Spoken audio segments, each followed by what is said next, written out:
So this next story I wanted to talk about is kind of Trump versus the, these activist judges. It doesn't seem to be going away.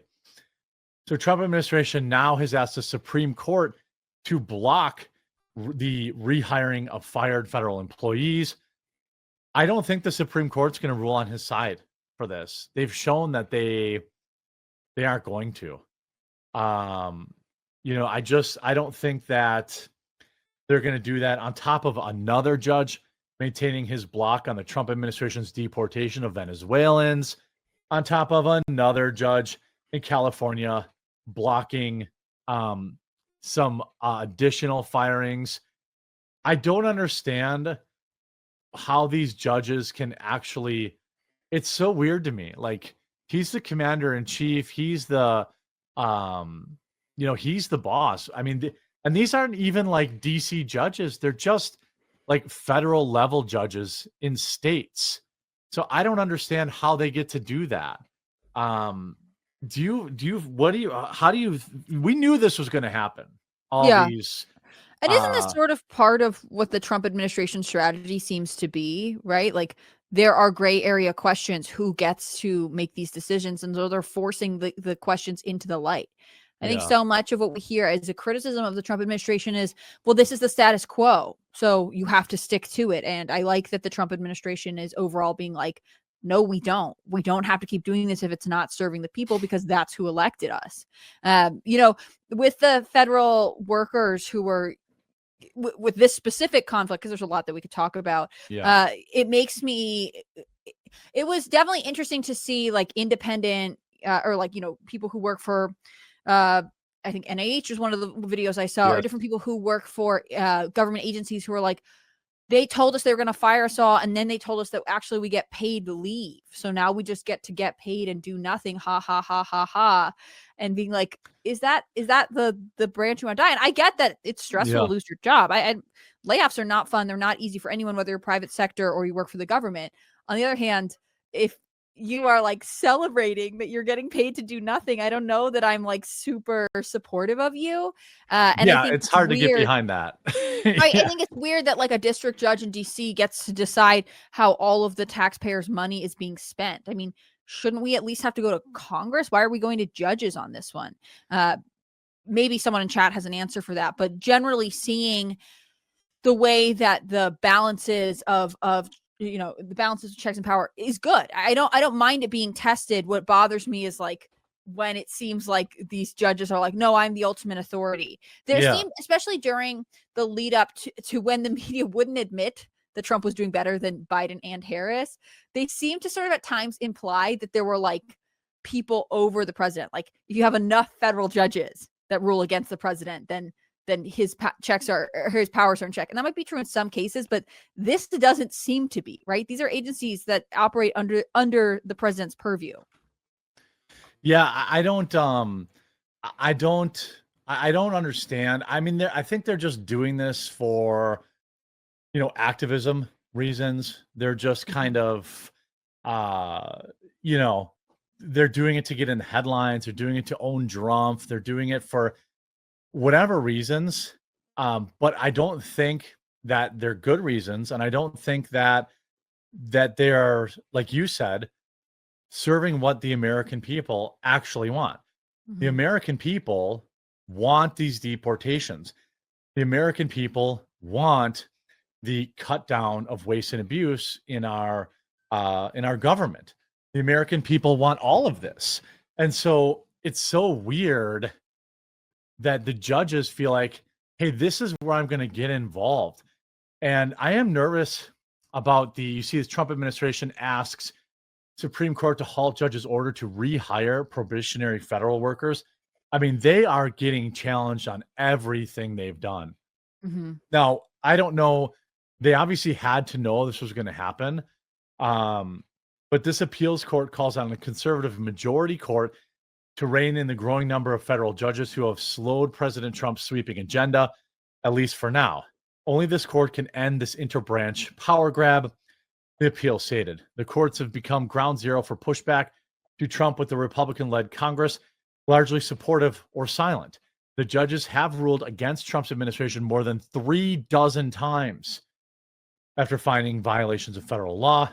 The rulings run a gamut from birthright citizenship changes to federal spending on transgender rights.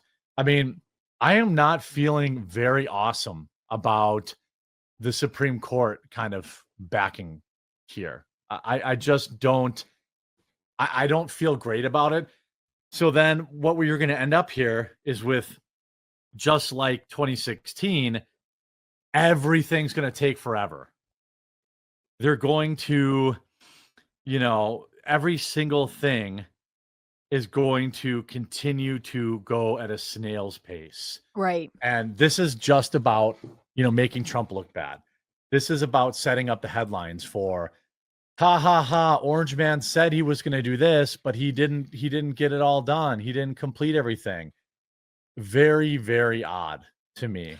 Which again is why I hope that it's obvious that, like, if the bureaucracy that makes up the judicial branch slow walks this, they're wasting taxpayer money, right? Like, the judges they're getting paid either way, but the tax savings that could come back to the American people, the money that could be redirected to more important programs, is tied up in some of these layoffs, right? And if you are just sort of like, oh, well, we're going to take 3 years to decide, and then right at the end of Trump's term, make a decision, and maybe he gets a win and maybe he doesn't, like, you're wasting the taxpayers' money. That's what you're doing as a judge in this scenario. I can't say what the Supreme Court is going to do. There are times that I feel like they let us down. I think it does depend on the arguments, because we've gotten a couple rulings from the Supreme Court where it's like, they like soft deny, right? They'll be like, they'll say, you argued this and I don't think you have standing, but you could bring it back if you argued something else later. And maybe that's appropriate, right? I'm not a judge, I don't know.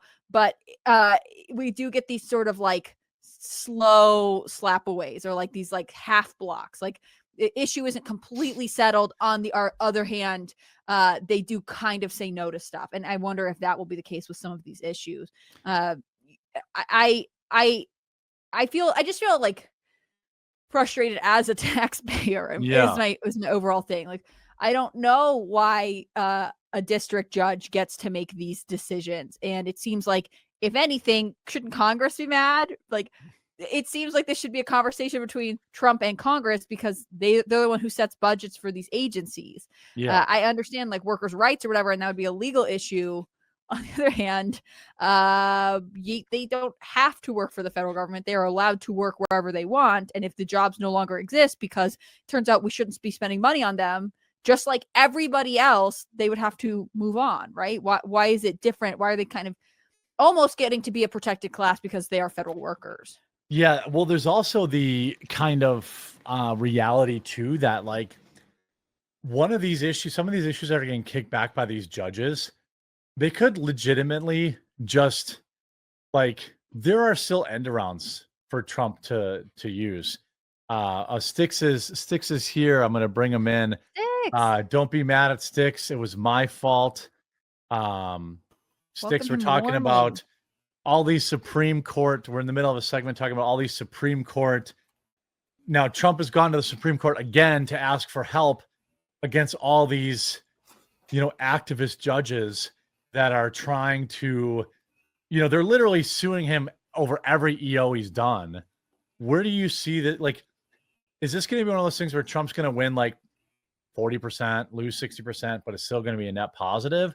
Or is there going to be any end to this nonstop waste of taxpayer money by activist judges? Yeah. First, my apologies, because I thought we were moving to the 2 p.m. slot this week. So my fault. We are tomorrow. Okay. No apologies from tomorrow. Styx. Only blame for Jeremy. 100% my fault. I told Styx to come at 2. Jeremy, you owe me 1v8. Yes, deal. My thought is, what I've thought for some time is that Trump is basically throwing everything at the system, and he knows that most of it will be blocked. It's sort of like overwhelming a missile defense system or something like that, but some of it gets through.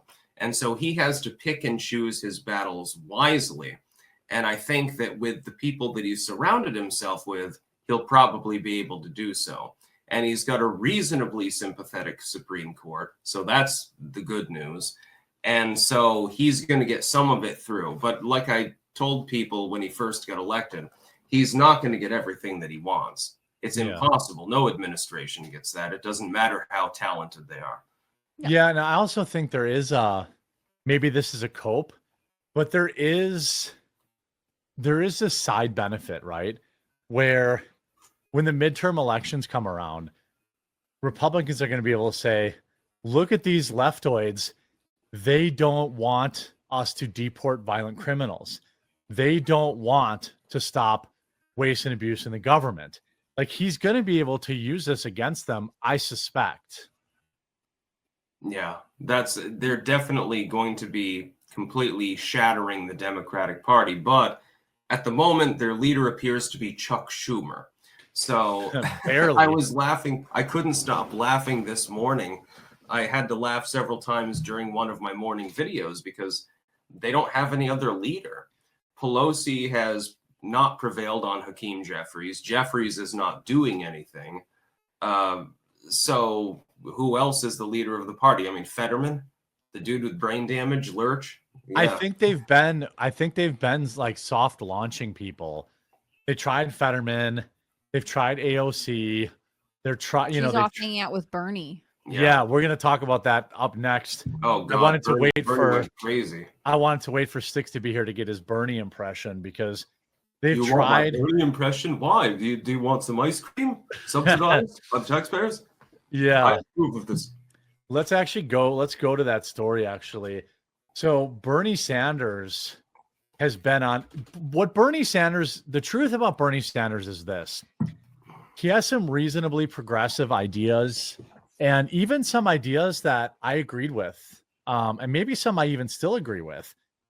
But he's really just turned into a grifter. He runs for president, gets just enough votes, and then bails on everyone. He's done it twice now. So he fundraises, and then says, well, Hillary Clinton's the real choice for America. I am once again asking for your support. Yeah, can I have $1, please? No refund. During this cycle, he was defending Biden right up until the end, and then when they put Kamala in, he was like, yes, of course, Kamala is obviously the one who should be running. I mean, he just says whatever he feels like. Yeah, he totally threw poor Joe under the bus. There's a part of me, a very small part, that actually feels sorry for him at this point. Biden? Well, Bernie. Oh. I think the Bernie thing is he's totally blackpilled, and so he's just riding it out now. Like, he knows he's got no real chance of winning.